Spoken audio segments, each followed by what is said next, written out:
صاحب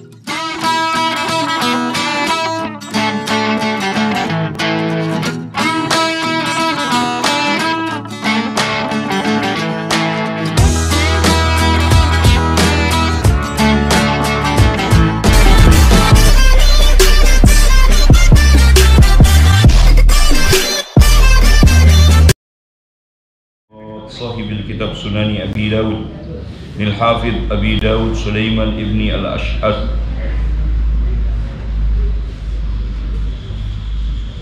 وصاحب الكتاب إحياء علوم الدين شيخ الإمام حجة الإسلام أبي حامد محمد بن محمد الغزالي رضي الله عنه ونفعنا بهما وبعلومهما في الدارين. الفاتحة.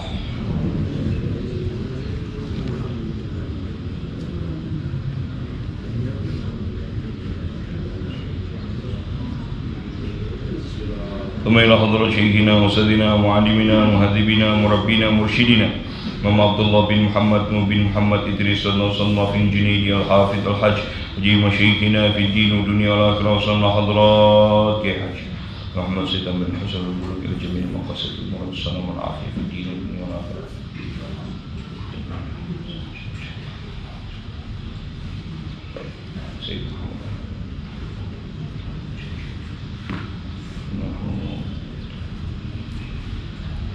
ونفعنا بهم وبعلومهم لهم الفاتحة.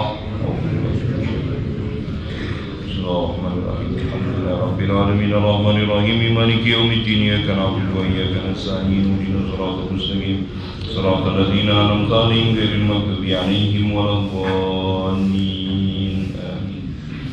أعوذ بالله من الشيطان الرجيم. بسم الله الرحمن الرحيم. ربنا آتنا من لدنك رحمة وهيئ لنا من أمرنا رشدا رب زدني علما وارزقني فهما رب اشرح لي صدري ويسر لي أمري واحلل عقدة من لساني يفقهوا قولي.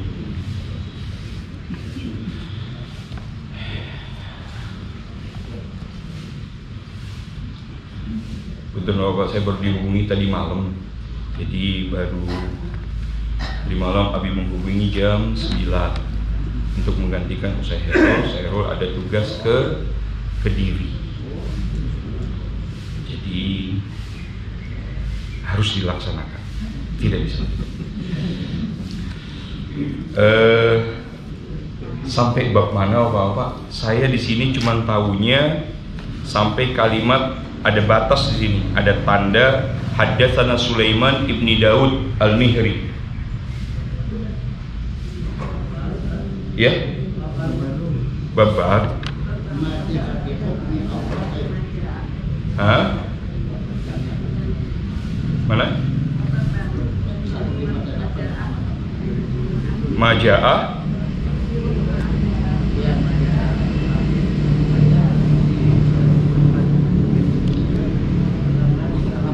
Babu Majaa. Halaman berapa?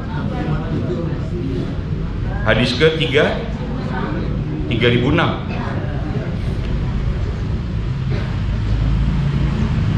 Oh, salah berarti ya. Apa-apa. Saya bacanya selanjutnya 3008. Tapi nggak apa, nggak ada masalah karena babnya sama, bab yang sama. Bismillahirrahmanirrahim. Ila naqalam sallif rahimahullah nafa'ana bihi wa bi'ulumi fid daraini amin. Qala babu ma jaa fi hukmi ardi Khaybar. Bab menjelaskan tentang tanah Khaybar. Sebelum kita masuk di dalam hadisnya, ada gambaran umum terkait dengan status tanah dari hasil peperangan. Ada dua istilah yang dipergunakan terkait dengan status tanah dari hasil peperangan. Yang pertama istilahnya adalah ghanimah, yang kedua istilahnya adalah fai'. Apa perbedaan antara fai' dan ghanimah?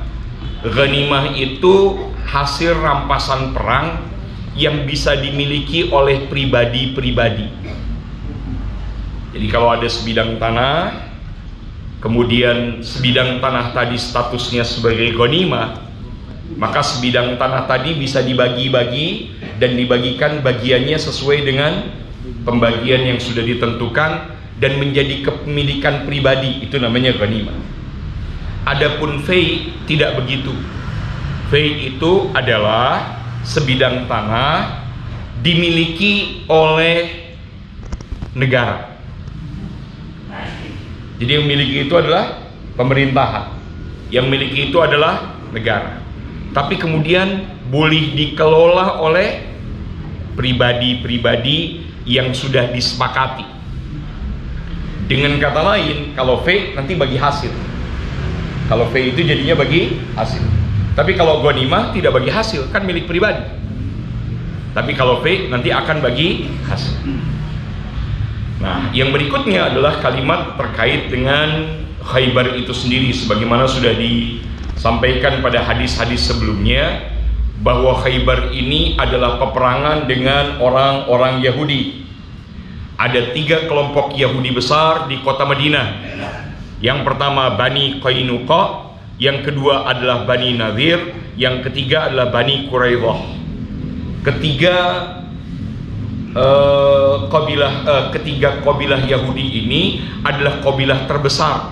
Dengan kata lain, masih ada kabilah-kabilah lainnya, seperti kabilah yang ada di Wadil Qura, kabilah Yahudi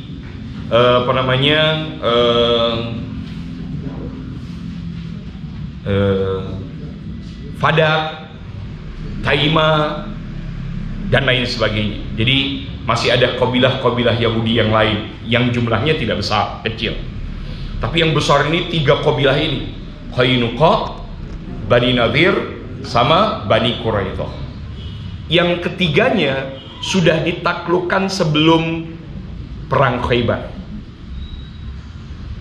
Salah satu wilayah Khaybar itu diduduki juga oleh Bani Nadir. Loh, kenapa kok mereka menduduki situ? Karena setelah diusir oleh Nabi, larinya ke Khaybar. Jaraknya itu dari Madinah sekitar 185 kilo. Iya, ke arah utara. Iya, arah utara Madinah. Karena mereka menguasai wilayah utara sampai ke timur. Wilayah selatan Madinah itu nggak berani ganggu Nabi SAW.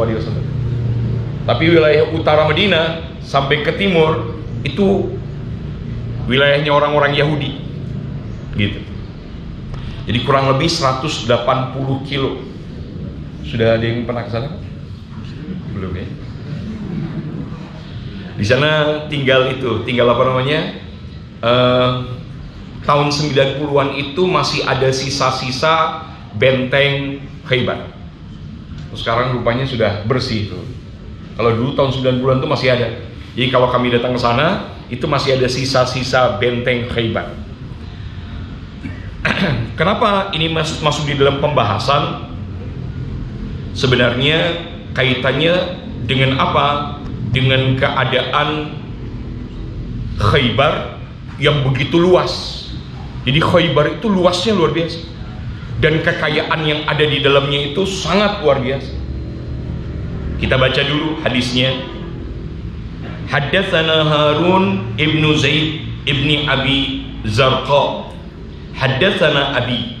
Haddatsana Hammad ibn Salam an Ubaid ibn Abdullah ibni Umar qala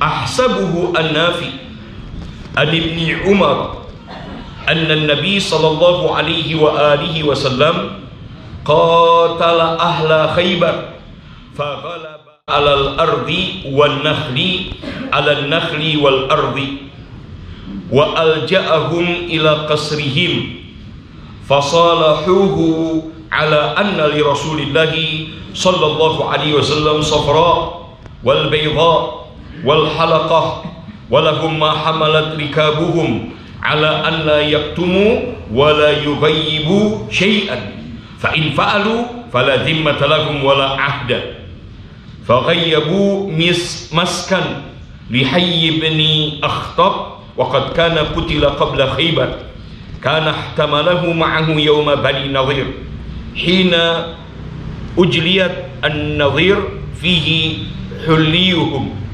Wallahu a'lam.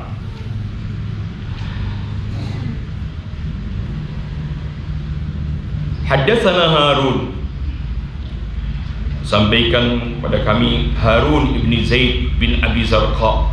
Haddatsana Abi, sampaikan kepada kami dari Abi. Haddatsana Hammad bin Salamah an Ubaid bin Umar qala ahsabuhu an-Nafi an ibni Umar anna Nabi sallallahu alaihi wasallam, bahwa Nabi sallallahu alaihi wasallam qatala, memerangi ahla Khaybar. Ini memerangi, menguasai ahla Khaybar, penduduk Khaybar. Yang di dalam kalau Bapak pernah ke Khaybar itu, di sana itu Khaybar luas, Pak. Luasnya Khaybar itu saya nggak bisa gambarkan luasnya Khaybar, karena pada saat kemudian sisa-sisa itu masih ada, itu terbentangnya jauh sekali, luas sekali. Dan di Khaybar itu pada saat itu orang Yahudi membangun wilayah-wilayah. Paling tidak kalau tercatat dalam sejarah ada 3 wilayah besar di Khaybar itu. Yang pertama wilayah Natan, yang kedua wilayah Katsibah, dan yang ketiga adalah wilayah Ashiq. 3 wilayah ini masing-masing punya benteng.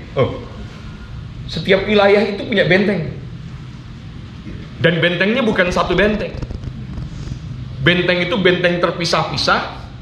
Seperti di wilayah Natan misalnya, itu ada 3 benteng besar. Dan pintunya itu gede banget. Kemudian begitu juga di wilayah Katsibah, begitu juga di wilayah Ashiq.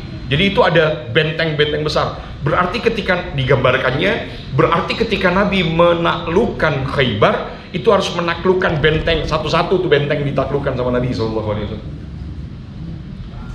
Sebelum menaklukkan benteng, Nabi SAW mengepung mereka selama 7 hari.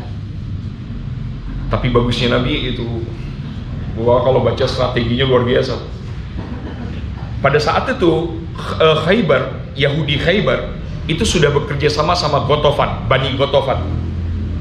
Bani Ghatafan ini memang bekerja sama sama Yahudi sudah sejak lama di Khaybar itu. Dan pada saat Nabi masuk ke Khaybar, itu Nabi tidak langsung masuk ke Khaybar, enggak. Kalau Nabi langsung menusuk Khaybar, itu Nabi akan terkepung. Tapi Nabi melalui jalur itu jalur di antara Khaybar sama Ghatafan. Jadi kalau seandainya ada serangan dari Yahudi, Nabi akan berbelok tajam untuk menjauh dan mengatur strategi. Datangnya Nabi jam berapa? Sampainya Nabi ke Khaybar itu tengah malam. Yang orang Khaybar nggak sadar, lagi pada bobo, lagi pada tidur semuanya. Datangnya Nabi SAW, mereka semuanya lagi tidur, pulas lagi tidur. Sadarnya kapan? Sadarnya saat adzan subuh berkumandang dari pasukan Muslim. Dan mereka pagi-pagi itu sudah bawa cangkul, mau nyangkul. Datang itu pasukan Muslim. Benar. Sejarak apa? Nabi mendekat sejarak panah, jarak panah. Berarti kan nggak jauh. Mendekat ke mana namanya, ke benteng itu sejarak panah. Dari semua benteng Nabi memulainya dari mana? Mulainya dari Natan. Natan tuh di wilayahnya wilayah dekat Ghatafan, bagian utara dari dari benteng Khaybar itu, bagian utaranya di dekat Ghatafan. Diambil dulu. Kenapa kok wilayah itu diambil? Hebatnya Nabi SAW, Pak. Kenapa? Karena dari 3 wilayah itu, benteng itu harus dihancurkan dengan alat berat. Maksudnya senjata berat. Dan senjata beratnya orang Yahudi itu disimpannya di benteng Natan tadi. Di wilayah Natan. Di salah satu benteng namanya Benteng Naim. Jadi di Natan itu ada benteng-benteng, ada 3 benteng. Benteng Naim, Benteng Asyab, dan Benteng Kilah. Dan senjata beratnya mereka disimpannya di Benteng Naim. Itu dulu yang diserang, Pak. Kenapa itu dulu yang diserang? Karena benteng-benteng ini harus dihancurkan pakai senjata berat. Senjata beratnya itu sebutnya testudo sama manjanik. Testudo itu untuk ngancurin pintu itu, Pak. Yang besar itu untuk ngancurin pintu. Jadi dia pakai roda gitu besar untuk ngancurin pintu. kalau Manjani itu pelontar. Aduh, itu kalau jadi film itu perannya luar biasa itu. Dan itu yang pertama kali diambil. Senjata berat itu yang diambil. Untuk apa? Untuk menaklukkan Khaybar. Baru kemudian setelah Naim dikalahkan ke benteng Asy'ab. Setelah benteng Asy'ab baru benteng Kilah. Baru ke wilayah berikutnya, Dan wilayah-wilayah ini tidak sulit untuk ditundukkan. Kenapa? Karena senjata berat mereka sudah dikuasai oleh kaum muslim. Porak-poranda. Mereka keluar semua. Tidak ada yang tersisa dari benteng itu kecuali mereka semua terusir dari tempat itu. Nah, ini yang menarik berikutnya ada di dalam kalimat di hadis ini. Faghalaba 'alal ard. Nabi SAW kemudian menguasai. Setelah perang kalah, menguasai. Apa yang dikuasai oleh Nabi? Tanah. Nabi menguasai tanah. Nabi juga menguasai an-nakhl. Nabi menguasai kebun-kebun korma yang ada di sekitar Khaybar dan di dalam benteng Khaybar. Jadi tanahnya dikuasai, pohonnya juga dikuasai. Wa alja'ahum ila qasrihim, dan memaksa mereka menuju kepada tempat tinggal mereka. Fasalahu ala anna Rasulillahi sallallahu alaihi wasallam safra. Mereka memberikan kepada Nabi sallallahu alaihi wasallam emas. Wal bayda, ini juga sama. Wal halqah, senjata. Walahum ma hamalat rikabuhum, sedangkan mereka diberikan sama Nabi apa yang cukup dibawa oleh kendaraan mereka setelah mereka terusir. Jadi mereka tetap diberi sama Nabi sallallahu alaihi wasallam. Diberi apa? Diberi barang yang hanya bisa dibawa oleh kendaraan mereka, nggak boleh lebih. Tapi mereka nggak boleh bawa perhiasan. Yang dibawa di kendaraan itu apa? Yang dibawa kendaraan itu adalah bekal perjalanan mereka dan apa saja yang mereka butuhkan untuk tempat tinggal mereka berikutnya.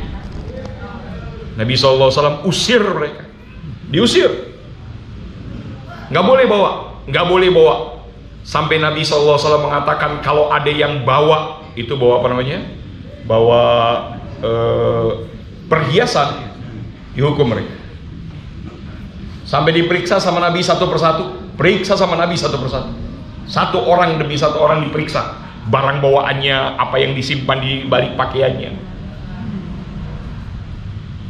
Nanti disebutkan di hadis ini, mereka mengatakan apa? Mereka mengatakan, ya Rasulullah, nggak ada, kami udah nggak punya harta kami habis untuk senjata perang kami ya Rasulullah.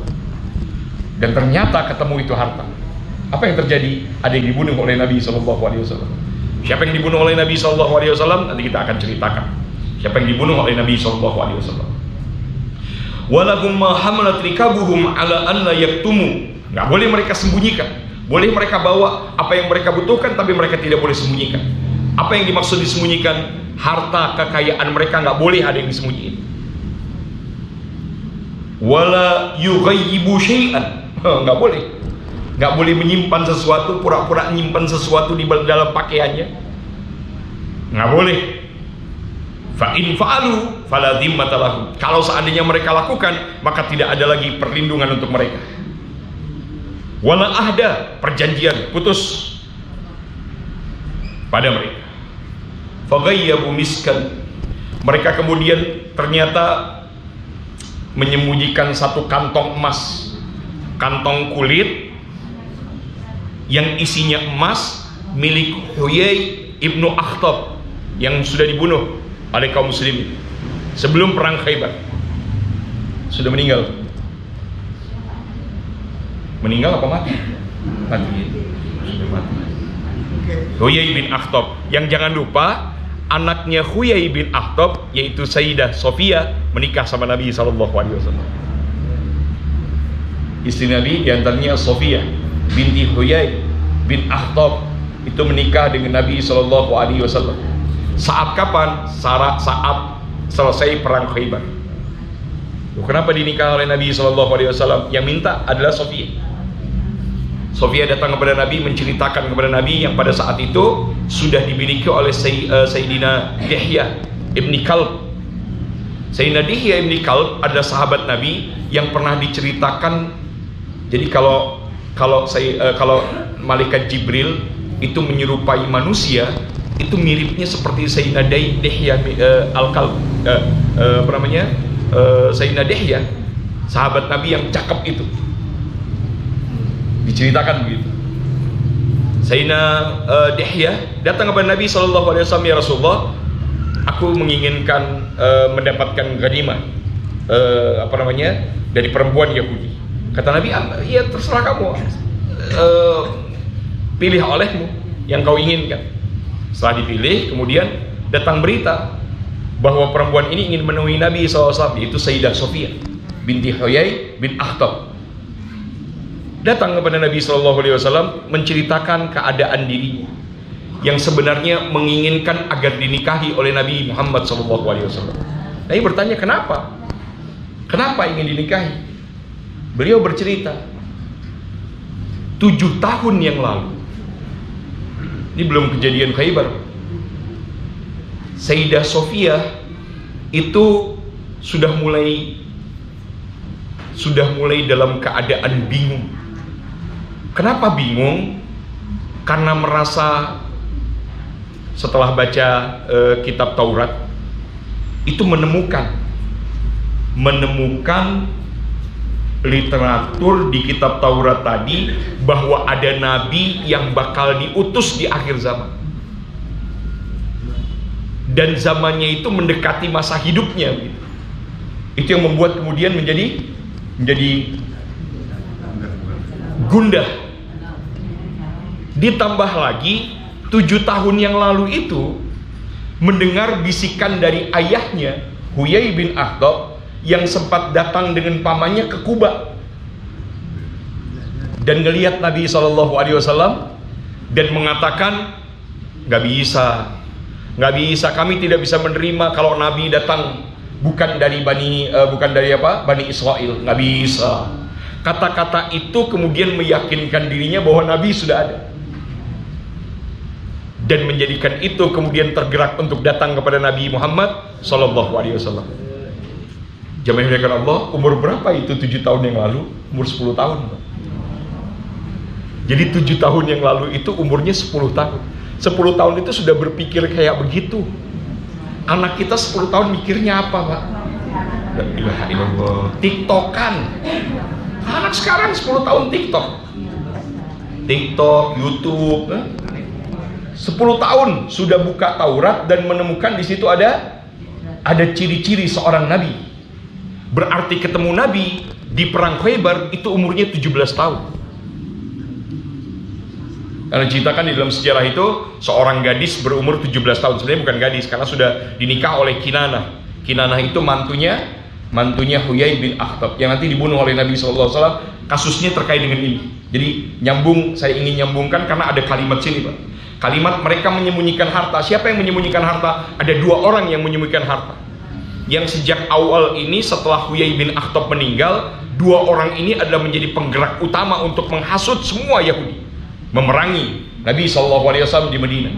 Siapa 2 nama itu? Yang pertama adalah Kinanah bin Rabi, dan yang kedua adalah Salam ibnu Abi Hukay. 2 nama ini nggak disebut di sini, tapi 2 nama ini yang kemudian dihukum karena kedua-duanya menyembunyikan harta. Nabi SAW mengatakan, "Fala dhimmatalahu." Mereka nggak boleh dilindungi, berarti mereka harus dihukum mati. Wala ahda, dan tidak terputus perjanjian kepada mereka. Faghayyabu miskan, mereka menyimpan kantong emas di Huyai bin Akhtab. Siapa yang menyimpan? 2 orang tadi itu yang menyimpan. 2 orang yang disebut tadi itu yang menyimpan kantong emas, Pak.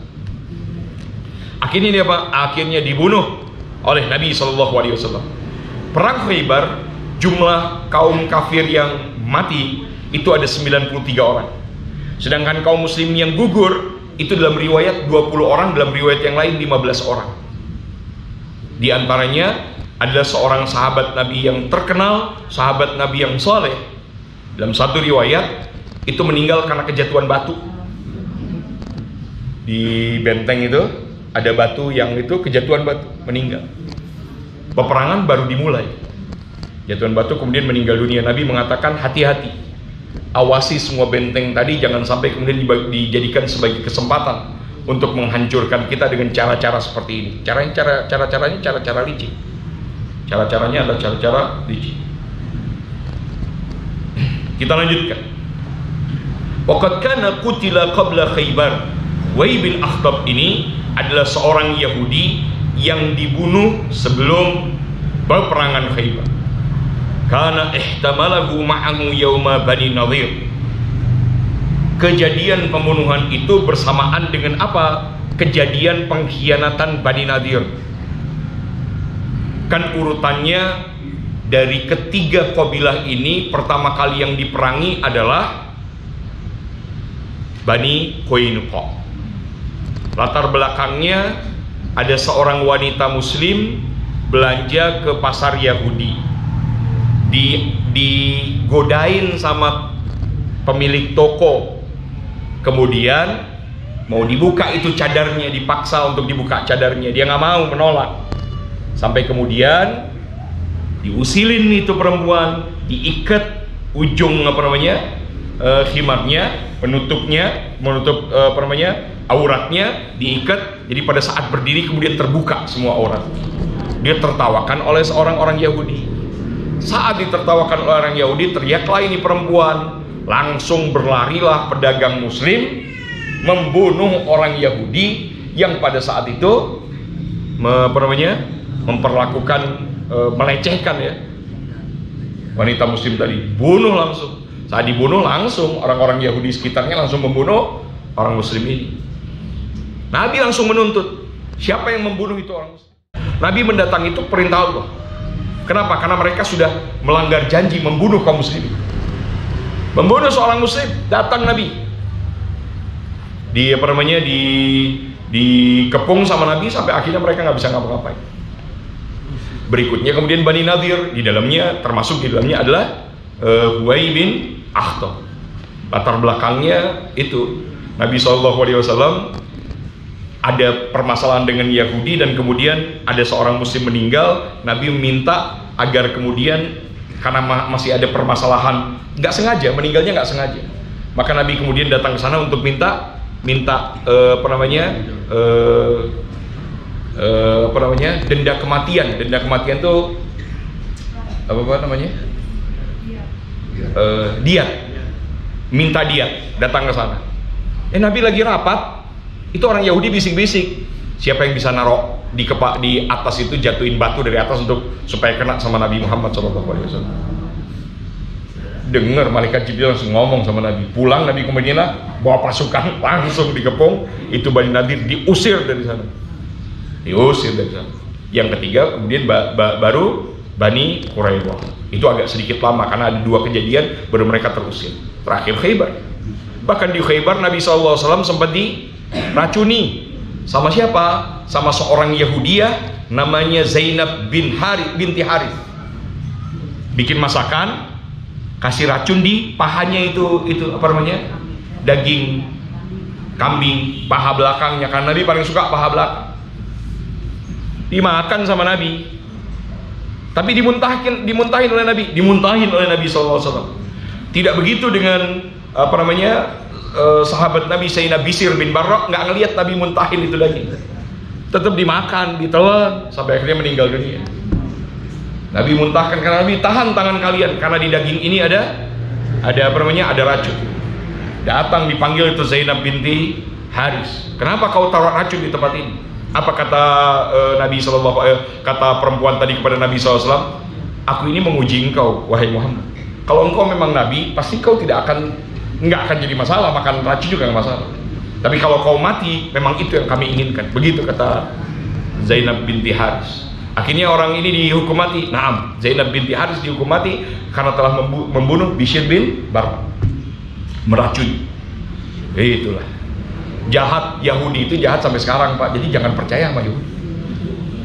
Sampai kapan? Yahudi, nah Yahudi mah tetap Yahudi. Selanjutnya, faqala Nabi SAW hina ujliyat an-nadhir fihi huliyuhum. Ketika diusir Bani Nadir, dia membawa serta itu kantong emasnya. Jadi kantong emasnya itu dibawa sampai ke Khaybar. Dari kapan? Saat Bani Nadir diusir. Wa qala faqala Nabi SAW, wallahu alam, sampai di situ dulu. Jadi kalau diceritakan nggak akan selesai, panjang ceritanya. Sampai sekarang bagaimana Yahudi itu kurang ajar sama orang Islam. Kita baca doa benteng akidah. Al-Fatihah.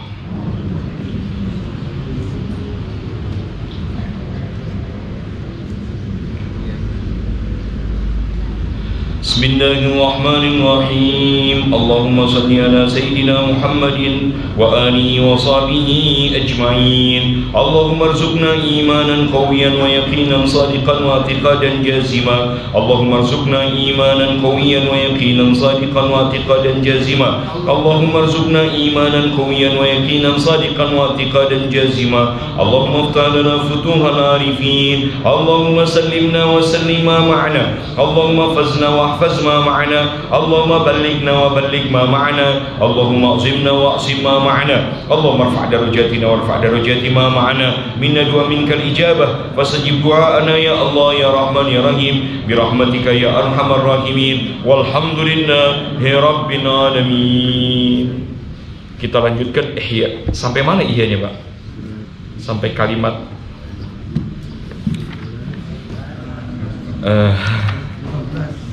ya, kalimatnya faidan, betul. Alhamdulillah, nggak salah kok ini. Soalnya iya susah, Pak, beneran. Iya tuh kalimatnya, masya Allah. Aduh, butuh waktu panjang sebenarnya. Mutolaah ihya itu, Pak. Kalau hari Selasa saya ngajar, maka hari Rabu saya sudah mulai mutolaah ihya. Rabu, Kamis, Jumat, Sabtu itu sudah mulai. Karena kalau ada kesulitan harus nanya, nggak bisa nggak. Baru ketemunya pas itu ya sebelum ngajar. Jadi kalau pas lagi, karena ihya itu gini, nggak bisa baca parsial, nggak bisa, Pak. Bahwa baca ihya parsial tidak bisa. Ngaji ihyanya parsial, hanya ngambil bagian tertentu, tidak bisa. Akan sulit kita pahami. Ihya itu harus ngajinya satu paket. Karena bisa jadi analisa Imam Ghazali ada di halaman sekian, tapi analisa ini kemudian diperjelas di halaman kesekian. Jadi seakan-akan di halaman sekian itu udah ada kesimpulan, ternyata belum. Kesimpulan baru 3 lembar berikutnya. Begitulah Ihya Ulumuddin. Kita lanjut. Bismillahirrahmanirrahim. Ila qala musannif rahimallahu nafa'ana bihi wa bi'ulumi fid dharain amin. Qala fa idzan al-maqsudu anna gida'an nabati la yatimu illa bil ma'i wal hawa'i wasyamsi wal qamar wal kawakib wa la yatimu dhalika illa bil aflaki allati hiya markuzatun fiha wa la tatimu al aflak illa bi harakatiha wa la tatimu harakatuha illa bi malaikatin samawiyatin yuharrikunaha. Wa kadzalika yatamada dzalika ila asbabin ba'idatin tarakna zikraha tanbihan bima dzakarnahu ala ma ahmalnahu wal naqtasir ala hadha min dzikri asbabi gida'in nabat wallahu a'lam. Faidan, dengan demikian al-maqsud, yang dimaksud anna gida'an nabat, bahwa gida'an nabat ini sumber makanan bagi tumbuh-tumbuhan, la yatimu, tidak akan sempurna, illa, kecuali bil ma'i, dengan air. Tidak akan sempurna wal hawa'i, dengan udara. Tidak akan sempurna wasyamsi, dengan matahari. Wal qamari, tidak akan sempurna dengan bulan. Jadi tumbuh-tumbuhan itu bisa sempurna kalau ada yang mendukungnya untuk kemudian hidup, mendapat sumber makanan. Apa itu? Air, udara, matahari, bulan, dan wal kawakib juga bintang. Dengan kata lain, bahwa setiap yang hidup di dunia ini saling membutuhkan antara satu dengan yang lain. Nggak mungkin enggak. Dan pekerjaan mereka saat memberikan apa yang harus mereka berikan sesuai dengan fungsi penciptaan Allah itu sebagai tasbih. Matahari kasih sinarnya untuk kita, itu ada zikir, Pak, sebagai zikir. Zikirnya matahari itu cahayanya. Kalau suara binatang itu kan zikirnya. Suara binatang itu semua dengan semua suaranya itu zikirnya. Semua. Termasuk matahari, bulan, cahayanya, bintang. Fungsinya mereka itu sekaligus kemudian berzikir kepada Allah Subhanahu wa Ta'ala. Jadi aneh, panas terus. Mana sih? Hujan lagi. Astagfirullah. Kalimat itu kalimat tidak bersyukur. Wala yatimu dzalika, tidak sempurna yang disebut tadi. Air, udara, matahari, bulan, dan bintang itu tidak sempurna illa bil aflak, kecuali dengan cakrawala. Artinya cakrawala gitu ya. Artinya seluruh yang ada di dunia ini. Allati hiya markuzatun fiha, yang semuanya dipusatkan kepadanya. Kalau di dalam terjemahan yang lain disebutnya galaksi Bima Sakti gitu ya. Tapi sebenarnya nggak disebut begitu. Diartikan dalam terjemahan lama sebutnya cakrawala. Saya lebih senang terjemahan lama, Pak, daripada terjemahan baru. Meskipun terjemahan lama bahasanya bahasa zaman dulu, lebih tepat, Pak, lebih benar daripada terjemahan di masa sekarang. Wala tatimul aflak, tidak sempurna itu cakrawala illa biharakatiha, kecuali dengan gerakan-gerakan yang sudah Allah atur. Jadi dunia dan seisinya ini semua gerakannya sudah diatur sama Allah, gerakannya. Wala tatimu harakatuha, tidak sempurna gerakan-gerakan di cakrawala itu illa bimalaikatin samawiyatin yuharrikunaha, kecuali malaikat-malaikat samawi yang sudah diutus sama Allah dan ditugaskan oleh Allah untuk menggerakkannya. Wa kadzalika yatamada, dan itu terus-menerus yatamada, berlanjut. Zalika ila asbabin ba'idatin, sampai kepada sebab yang jauh, yaitu kepada